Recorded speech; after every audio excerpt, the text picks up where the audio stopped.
요즘에는 좀 더 방향성이 아이돌로 바뀐 것 같아요. 아, 트로트가 아니고?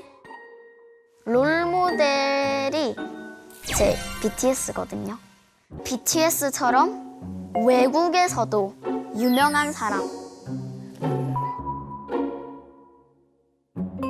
사람들은 너가 트로트 하는 걸 아직은 좋아하니까 너보다는 많이 살아본 입장에서 이렇게 가는 게 조금 더 빨리 성공할 수 있는 길이 아닐까 생각을 한다. 네가 한번 잘 판단해보라고.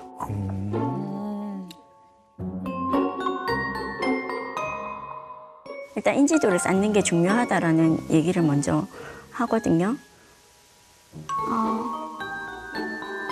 사실 트로트를 요즘에 많이 안 좋아해가지고 엄마 아빠 몰래 트로트 말고 아이돌 노래 팝송 같은 거를 연습을 많이 해요. oh my God, yes I'm now. I was wrong way up and that it will come true. 다시 시작, make it love it. 서로를 비춘 밤. 객관적으로 진짜 말을 많이 하는 편이거든요. 승아야, 너가 아이돌 하기에는 좀 키도 어느 정도 돼야 되고 몸매도 돼야 되고 아이돌은 노래를 잘하는 것도 중요하지만 그런 외적인 요소들이 훨씬 더 중요하다. 좀 단호하게 얘기를 하는 편이거든요. 제가 항상 얘기하거든요. 제 딸이지만 인형 같은 외모는 아니야. 인형 같은데요? 아, 그래요? 근데 이게 좀 여러 가지 측면을 좀 고려는 해봐야 될 것 같아요. 자, 예를 들어 봅시다. 골프 선수라고 해봅시다. 골프 재능이 있어. 어릴 때부터 보니까 얘는 시키면 될 것 같아. 근데 굉장히 잘하는 골프 선수들도 그 몸의 동작이라든가 이런 것들을 객관적 점검을 받는 걸로 알고 있어요. 근데 이거를 매번 부모가 해준다고 한번 생각을 해보세요. 이제 부모가 조금 골프를 알아. 계속 아니야 이렇게 해. 또 너무 떴어. 뭐 이렇게 해. 뭐 힘을 빼. 뭐 되게 그렇게 하잖아요. 그러면 과연 이걸 장기적으로 지속을 하면 어떨까라는 생각을 해볼 필요는 있을 것 같아요. 저 같은 경우는 뭔가 고쳐야 될 부분이 있다면 그 업무를 맡은 사람들이 있어요. 네, 왜냐하면 또 아는 거와 가르치는 것도 다르거든요. 그리고 그때 좀 속상하든 어떨 때는 약간 좌절스럽기도 하고 그런 게 이제 건강한 좌절이라고도 하는데 그러고 왔을 때 부모는 애썼어 오늘 훈련하러 고생 많았네. 뭐 먹을래? 맛있는 거 해서 먹자. 이게 부모의 역할이 아닌가 싶어요. 궁금한 게 있는데요, 승아에게. 어떤 게 인생의 성공이라고 얘기할 수 있을까요? 승아는?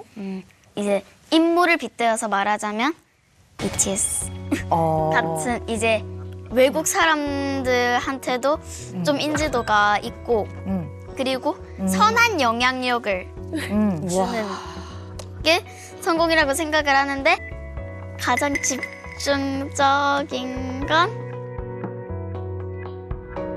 자본주의의 힘.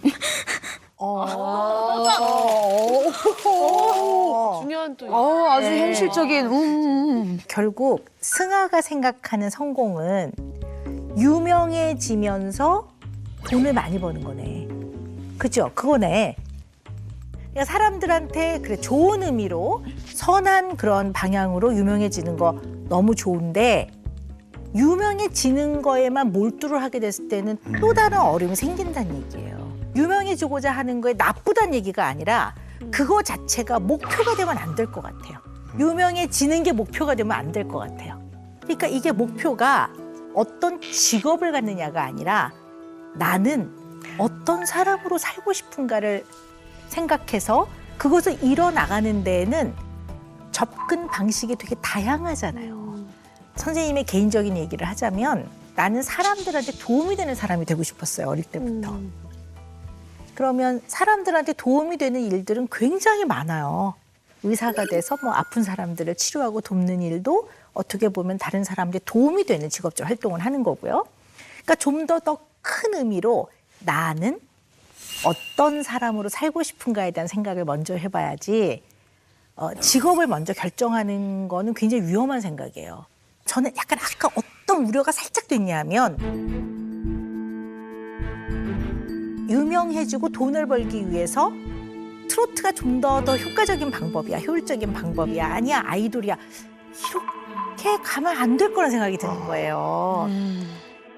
대중가요를 통해 어떤 역할을 할 것인가에 대한 고민을 계속 해나가면서 부모도 그걸 도와줘야지. 유명해지고 돈을 많이 버는 유명 가수가 되기 위해서는 A라는 길이 좀 더 효율적일까? B라는 길이 효율적일까? 조금이라도 이렇게 되면 안 될 거라고 봐요, 저는.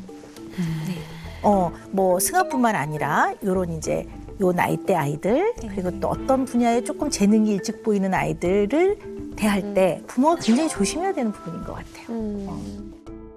잘 다니다가 어느 날 갑자기 중2병이 되게 심했어요. 사춘기를 되게 심하게. 그래서 잘 다니다가는 아니고 중2가 딱 되면서부터는 아침에 안 일어나더라고요. 초등학교 때부터인 것 같아요. 대략 좀 학년을 초등학교 얘기해보면 4학년 됐을 때 저한테 처음으로 아빠 얘기를 물어봤거든요. 내 아빠는 어디 갔어? 어떻게 된 거야? 이렇게. 아픈 거 싫어하잖아. 엄마를 때렸고 엄마는 견딜 수가 없었고 폭언과 폭행이 계속 됐다. 그래서 더 살다가는 나중에 쟤나 너 때문에 내가 참고 살았잖아 하고 늙어서 너 원망을 할 것 같았다고. 그래서 그냥 엄마가 좀 미안해. 도저히 이렇게는 살 수가 없었고 이런 폭력, 폭언이 난무하는 집안에서 너를 키우는 게 더 안 좋은 것 같아. 그래서 이혼을 한 거야. 그랬더니 얘가 그렇구나. 그랬어요. 저는 이제 방에서 문을 닫고 있거든요. 엄마가 라이브를 하시면. 그래서 친구랑 전화를 하고 있다가 뭔가 되게 익숙한 스토리가 들려요. 제가 막 얘기했던 거를 하시고 계시는 거예요. 그거는 엄마랑 둘이 간직하고 싶은 비밀인 건데 다른 분들한테 사생활이라고 생각하는데 너무 까발려지는 느낌? 저는 제 친구가 자기 어머니를 이렇게 보여주기 전까지는 저는 그 어머니 얼굴도 모르잖아요. 제 친구는 저도 모르는 막 엄마 비키니 사진을 받고 막 약간 이런 게 너무 쇼크였거든요. 그래서 그런 게 싫었어요.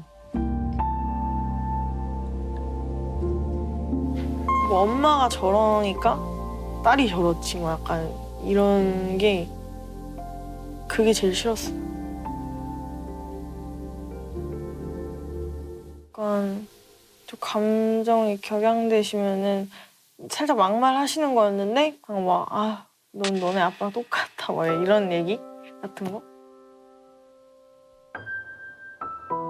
막 아니 아빠 그렇게 싫어하면서 나랑 똑같다고 이렇게 상처까지는 아닌데 그냥 기분이 좀 안 좋았어요.